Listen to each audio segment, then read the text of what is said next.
काली बहू लाई दहेज में एसी। गीतांजलि, तेरी तो एक साथ 3-3 लॉटरी लग गई। घर में 3-3 बहुएं जो आई हैं। वही तो, अब 3-3 ट्रक भरकर दहेज आएगा। ये कहते हुए गीतांजलि अपनी तीनों बहुओं का गृह प्रवेश करती है। थोड़ी देर में दहेज के सामान से भरा एक ट्रक गीतांजलि के घर के बाहर आता है, जिसे देख गीतांजलि बहुत ज्यादा खुश होती है। इसके अंदर तो पलंग, अलमारी, फ्रिज और साथ में एसी भी है। सुशीला सही कह रही थी, मेरी तो लॉटरी लग गई। दहेज का सामान और खासकर उसमें एसी देखकर गीतांजलि बहुत खुश होती है और जाकर इस बारे में अपनी तीनों बहुओं को बताती है। माँ जी, वो सारा सामान मेरे मायके से आया है, खासकर वो बड़ा वाला एसी। जुग जुग जियो मेरी प्यारी बहू। अरे श्रुति और संजना, तुम्हारा दहेज कब आएगा? माँ जी, हमारे घर से दहेज नहीं आएगा। आप तो भली भांति हमारे घर के हालात जानती हैं। हमारी शादी ही माता पिता ने कितने मुश्किल से की है, ये हम ही जानती हैं। संजना श्रुति की बात सुन गीतांजलि को गुस्सा तो बहुत आता है, लेकिन मेहमान होने की वजह से गीतांजलि कुछ नहीं कहती और ऐसे ही रात हो जाती है। माँ जी, मैं बहुत थक गई हूँ, मुझे अपने कमरे में जाना है। हाँ बहू, वैसे भी तेरे पूरे कमरे को मैंने फूलों से सजाया है। साथ ही साथ तेरे कमरे में मैंने एसी भी लगवा दिया है। अब तुझे बिल्कुल भी गर्मी नहीं लगेगी। और हाँ, अगर किसी चीज की जरूरत हो तो मुझे बता देना। माँ जी, हम भी काफी थक गए हैं, हमें हमारा कमरा बता दीजिए। काहे का कमरा? मेरा बस चले तो मैं तुम दोनों को घर से बाहर निकाल दूं। सोचा था 2 गोरी गोरी बहुएं आ रही हैं तो साथ में ढेर सारा दहेज का सामान भी लेकर आएंगी, लेकिन ये तो खाली कटोरा भी नहीं लेकर आई हैं। अरे मेरी काली बहू को देखो, कितना सारा सामान लेकर आई है। और तुमने इसका बड़ा वाला एसी देखा है? बड़ी आई कमरे में जाने वाली। स्टोर रूम वाला कमरा मैंने खुलवा दिया, वहीं पर चटाई बिछाकर सो जाओ। अपनी सास का ऐसा रवैया देख श्रुति और संजना को काफी दुख होता है। जहां काली बहू का कमरा फूलों से महक रहा था और साथ ही साथ पूरे कमरे में एसी की ठंडी हवा थी, वहीं दोनों बहुएं जमीन पर एक अधमरे पंखे की हवा के नीचे सोती हैं और ऐसे ही सुबह हो जाती है। कनिका बहू, आज तेरी पहली रसोई की रस्म है। तू अपनी पहली रस्म में क्या बनाएगी?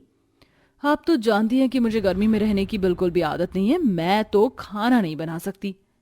कहता तू ठीक रही है बहू। चल कोई बात नहीं, तुम दोनों यहाँ खड़ी खड़ी मेरी शक्ल क्या देख रही हो? जाओ जाकर खाना बनाओ।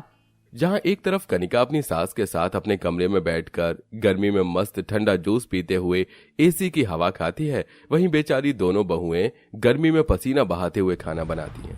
ये तो माँ जी की गलत बात है ना। वो हम तीनों में ऐसे भेदभाव कैसे कर सकती हैं, वो भी सिर्फ एक एसी की वजह से। लेकिन अब हम कर भी क्या सकते हैं?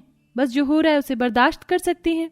जहां गर्मी के मौसम में पूरा दिन दोनों गोरी बहुएं घर के काम करती, खाना बनाती, वहीं कनिका अपने लाए हुए एसी के सामने बैठकर आराम फरमाती और दोनों गोरी बहुओं पर हुक्म चलाती। माँ जी, मेरा मैंगो शेक पीने का मन कर रहा है। बस इतनी सी बात, मैं अभी अपनी एसी वाली बहू के लिए मैंगो शेक बनवाती हूँ। मेरी नास पीती बहुओं, यहाँ बैठे बैठे क्या आराम फरमा रही हो? जाओ मेरी बहू और मेरे लिए ठंडा ठंडा मैंगो शेक बना कर लाओ। माँ जी, हम अभी तो सारे काम करके आए हैं, काफी थक भी चुके हैं। मैंगो शेक कनिका बना लेगी। वैसे भी वो पूरा दिन आराम करने की बजाय करती क्या है? क्या कहा तुमने? तुम जानती भी हो तुम किससे बातें कर रही हो? गोरी होने के बावजूद भी तुम दोनों दहेज में एक पंखा तक नहीं लगा सकी। और मुझे देखो, भले ही मेरा काला रंग है, लेकिन दहेज में इतना सब कुछ लेकर आई हूं मैं। सुन लिया तुम दोनों ने? अब यहाँ खड़ी खड़ी क्या देख रही हो? जाओ मेरी बहू के लिए मैंगो शेक बना कर लाओ।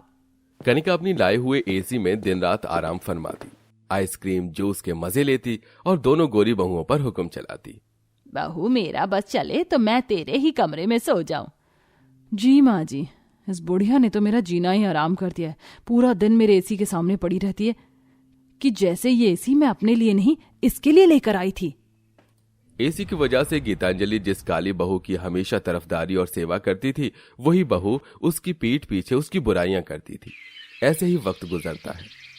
माँ जी, शादी को पूरा 1 महीना हो गया है, हम अभी तक पगफेरे की रस्म के लिए नहीं गए। अगर ये दोनों अपने मायके चली गईं तो घर के सारे काम तो मुझे करने पड़ेंगे। नहीं नहीं नहीं, ऐसा नहीं होगा। गर्मी में एसी छोड़कर घर के काम नहीं करूंगी। अगर ये दोनों चली गईं तो घर के काम कौन करेगा? और वैसे भी आप तो जानती हैं कि मेरी मम्मी मुझे कितना याद कर रही हैं। अगर मैं मायके नहीं गई तो उन्हें बुरा लगेगा। लेकिन माँ जी हमारी भी तो पग फेरे की रस्म है। चुप करो तुम दोनों, एक तो दहेज में एक तनिका लेकर आई नहीं हो और हमारे सामने हुक्म चलाती हो। तुम दोनों पग फेरे की रस्म के लिए नहीं जाओगी, समझी? गीतांजलि का जवाब सुन दोनों गोरी बहुएं उदास होती हैं। वहीं कनिका को बहुत खुशी मिलती है, जिसके बाद कनिका अपने मायके चली जाती है।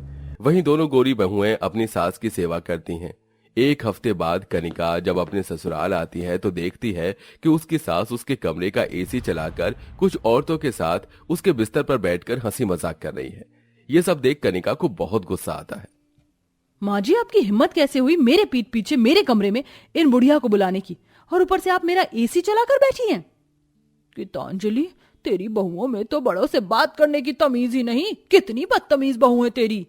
अरे नहीं नहीं, वो बाहर से आई है ना, इसलिए थोड़ी थकी हुई है। चलो हम लोग बाहर चलकर बैठते हैं।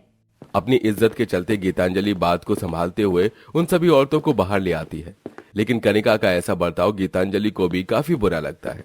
मेरे कमरे का पंखा ठीक से नहीं चल रहा है, क्या मैं आज रात तेरे कमरे में सो जाऊं? माँ जी, ये तो बस आपके बहाने हैं मेरे एसी में सोने के लिए। चुपचाप से जाकर अपने कमरे में सोइए। ये एसी मैं आपके लिए नहीं बल्कि अपने लिए लेकर आई हूँ, समझी? जिस एसी के लिए गीतांजलि अपनी काली बहू से इतना प्यार करती थी, अब वही काली बहू उसी एसी के लिए गीतांजलि को ताने देती है। ऐसे ही समय गुजरता रहता है और एक दिन गीतांजलि किचन में खड़े होकर पूरियां तल रही होती है कि तभी अचानक गरम तेल से भरी हुई कढ़ाई गीतांजलि के हाथ पर गिरती है और गीतांजलि का पूरा हाथ जल जाता है। बहुत जलन हो रही है। माँ जी, आपको तो ठंडक में रहने की जरूरत है, वरना गर्मी के मौसम की वजह से आपके हाथ में और जलन होगी। संजना इतना बोल ही रही होती है कि तभी वहां कनिका आती है, जिसे देख कनिका, तुम कुछ दिनों के लिए माँ जी को अपने कमरे में रहने दो। देखो उनका हाथ कैसे जल गया है। एसी की ठंडी हवा में रहेंगी तो उन्हें थोड़ी ठंडक मिलेगी। अगर इतना ही एसी में रहने का शौक है तो पैसे खर्च करके मंगवा लो खुद के लिए। वो मेरा पर्सनल एसी है, ना कि पब्लिक एसी। गीतांजलि अब ये अच्छे से समझ जाती है कि जो भी उसने एसी के लिए अपनी बहुओं से भेदभाव किया था वो कितना गलत था। संजना श्रुति से अपनी सास की ऐसी हालत देखी नहीं जाती और वो उसका अच्छे से ध्यान रखती है। अपने हाथों से उसे खाना खिलाती है, उसके जले हुए जख्मों पर दवाई लगाती है और दिन रात उसे हवा करती है, जिसके चलते गीतांजलि बिल्कुल ठीक हो जाती है। अरे ओ मेरी गरीब गोरी देवरानी, जरा जाकर मेरे लिए ठंडा ठंडा मिल्क शेक बना कर ले आओ। मुझे और भी काम है, मैं तुम्हारी नौकरानी नहीं, खुद जाकर बना लो। तेरी इतनी हिम्मत। कनिका श्रुति को थप्पड़ मारने ही वाली होती है कि तभी गीतांजलि जाकर उसका हाथ रोक लेती है और एक जोरदार थप्पड़ कनिका को मारती है। आपने मुझ पर हाथ उठाया। इस घर में एसी मैं लेकर आई थी, ना कि ये दोनों। जब जब आपको गर्मी लगी थी तब तब आप मेरे एसी के सामने आकर बैठी थी। भूल गई वो सब? मेरी ही गलती थी जो तेरे पर लट्टू हुई एसी की वजह से। मैं अपनी दोनों हीरे जैसी बहू को छोड़कर कोयले के पीछे पड़ गई थी। अगर इतना ही तुझे अपना एसी प्यारा है तो अपना एसी लेकर अपने मायके चली जा। ना तो हमें अब तेरे एसी की जरूरत है, न ऐसी बहू की। श्रुति, संजना, मेरी बहू, मुझे माफ कर देना। अपनी सास को अपनी दोनों देवरानियों को इतना प्यार करते देख कनिका बहुत हैरान होती है। इसी के साथ गीतांजलि तीनों बहुओं में भेदभाव करना छोड़ देती है और घर के सारे काम और जिम्मेदारी तीनों में बांट देती है। और अब धीरे धीरे कनिका भी सुधर जाती है और दोनों गोरी बहुओं के साथ मिलकर सारी जिम्मेदारियां संभालती है।